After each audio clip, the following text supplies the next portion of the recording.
I was a Snohomish County Deputy Sheriff assigned to the Detective Division. I was contacted by the dispatcher. They were requesting that I respond to an address in the Alderwood area regarding a homicide and that they needed somebody to process the crime scene for fingerprints. Susan Schwarz's boyfriend arrives home after a day at work to find the 24-year-old woman dead on the floor. The house was off the main road. It wasn't very large. There was a body in the bathroom, a female subject. Her hands were tied behind her back with what appeared to be some type of electrical cord. She was nude, and she appeared to have a gunshot wound to her head.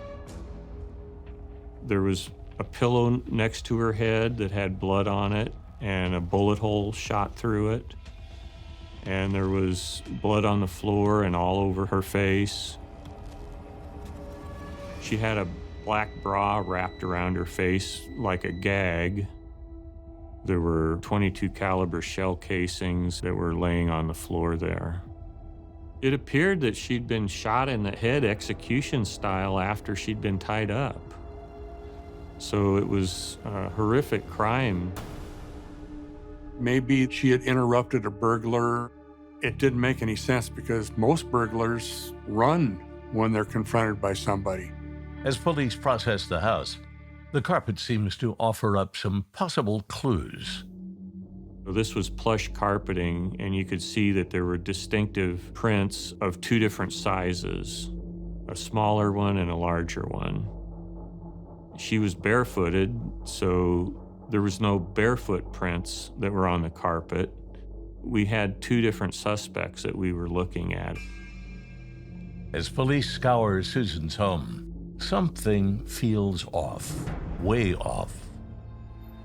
The feelings that I had, it was just overwhelming terror and shock, anger, and the ever-present why. Why? Why would someone do that to her?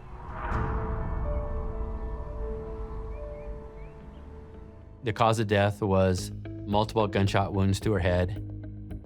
There's also lacerations to her head. The lacerations meant that it appears that she was attacked first, hit in the head, maybe would have dazed her.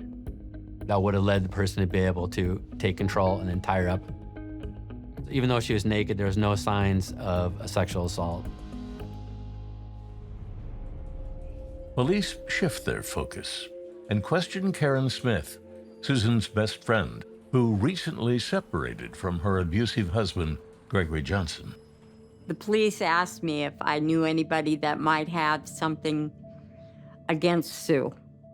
My husband, Greg, didn't like Sue because he thought that she was trying to break us up. She didn't particularly like Greg. She just thought that he was basically an abusive type person. She didn't trust him.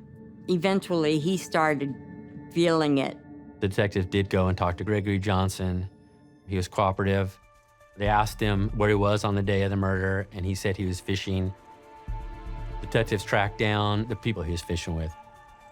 And, memories are not that great, so the people weren't able to really verify he was there or not there.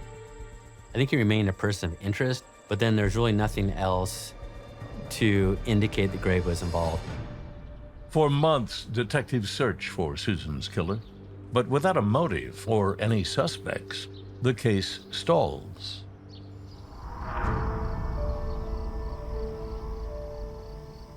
In 1986, there was a murder in Seattle that bore many similarities to Sue's murder.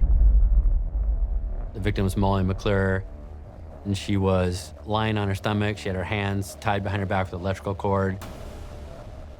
There was a gag in her mouth. She had injuries to her head. Police zero in on a suspect. Sherwood Knight lives in the building and has a criminal record. In Molly's case, she was sexually assaulted and Susan was not. But the other similarity between the two was that Sherwood Knight knew both of the women.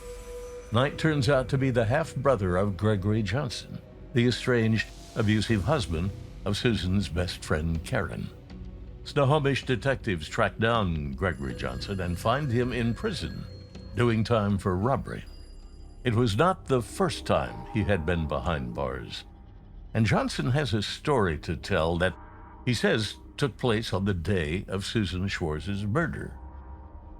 He says, I was with my brother, Sherwood. I was driving him around with a couple other guys looking for a place to burglarize, and we pulled into this driveway, and the three of them went in, and they came out of the house, and Sherwood had a gun in his hand, and he says, we better not get caught for this one. And later on that night, I was watching the news on TV, and they said that Susan Shores was murdered.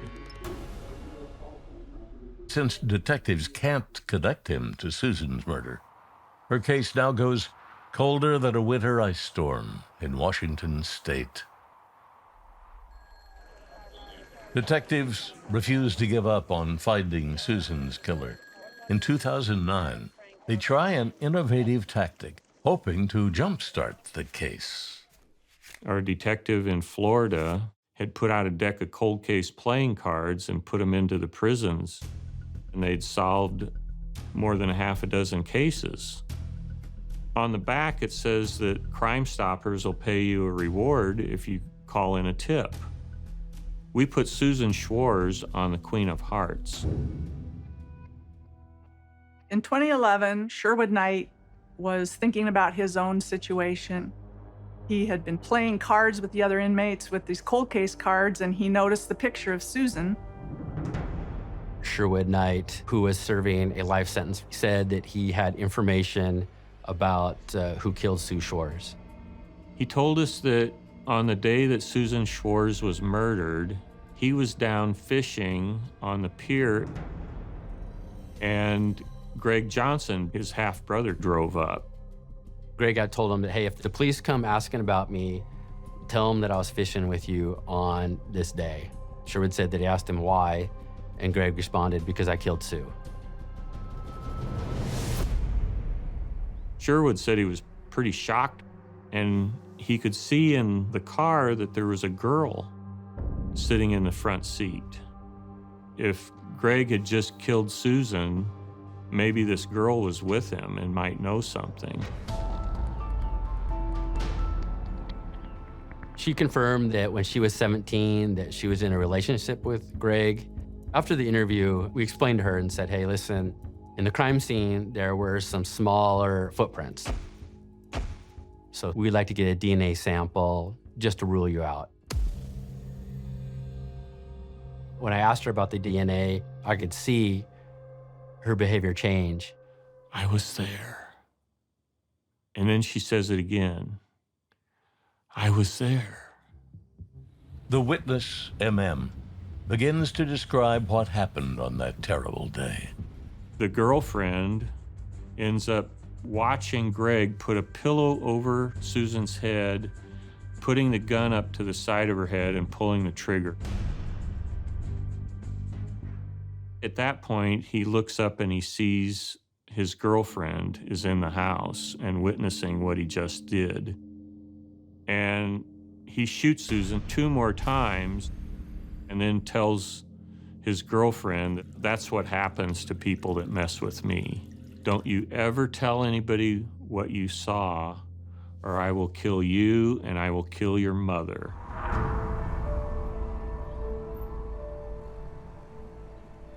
The prosecution faces a tough decision: go to trial or offer Gregory Johnson a plea deal. It made me think that a sure thing, without having to put the victim's family through what's a very traumatic experience, was the right thing to do. And so he engaged in plea negotiations with his attorney. Gregory Johnson pled guilty to a second-degree murder charge. Our recommendation was 298 months, which is almost 25 years. The judge did follow that during the sentencing.